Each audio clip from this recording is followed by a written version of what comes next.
lang pala.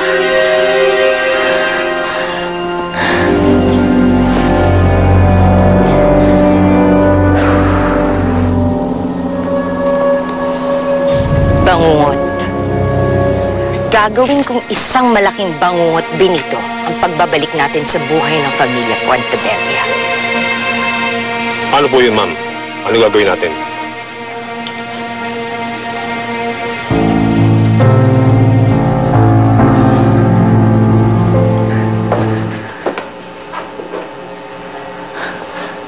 Nay?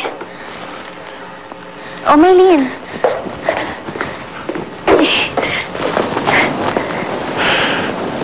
Oh, bakit naman ganyan ka makayakap? Parang miss na miss mo ako ah. Parang ilang araw tayong hindi nagkita. Natutuwa lang po ako't okay kayo. Kasi napanaginipan ko na sinasaktan kayong Tita Amara eh. Anak, naisip mo na naman yung mga ginawa ni Tita Amara sa'yo, no? Kaya hanggang dyan sa panaginip, dala-dala mo pa rin siya. Huwag ka mag-alala, Maylene. Wala na Tita Amara mo. Kaya wala na siya magagawa sa atin at hindi ka na niya masasaktan. Okay? Alam mo, anak, dapat ang pinag-iisipan mo ngayon yung birthday celebration mo. Kaya sige na, maghanda ka na. Papasuka tayo ng damit mo. Ah, sige po. Diyan lang po kayo, ha?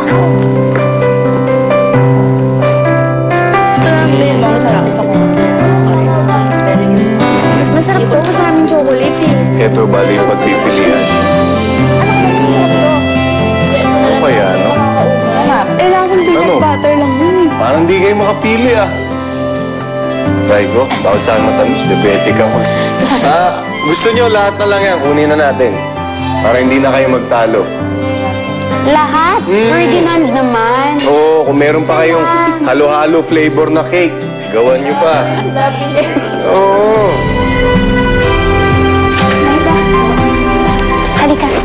Subukan mo tong headband na ginawa ko para sa'yo. Ay, gustuin mo to sa birthday mo, ha? Ay, Ganda naman po.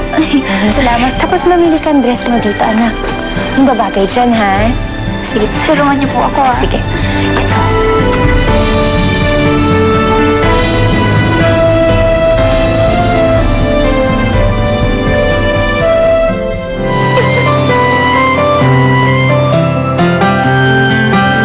Hello, yes?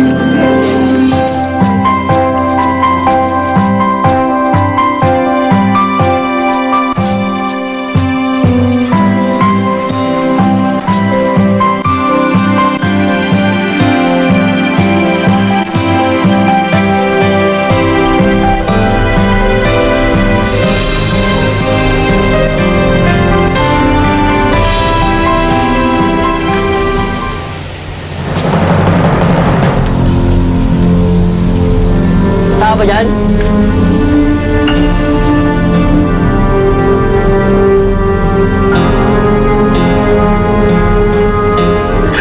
Kakalat ka. Ayan na. Tinapon mo na lahat. Wala ka nang kakainin. Kulit-kulit mo. Maylene, anak. Po, Anong ginagawa mo dyan? nilalaro po yung alaga ko. Kinalat niya nga po yung pagkain niya, sayang eh. Mamaya, linisin natin yan. Sige po. Likot-likot. Anak. Likot-likot. Nag-bake ako ng cake. Gusto mo bang tikman? Nandun sa kusina. Sige po. Halika. Ano natin? Diyan ka lang ah. Yung favorite cake mo yung binigay ko, yung cheesecake. Ay!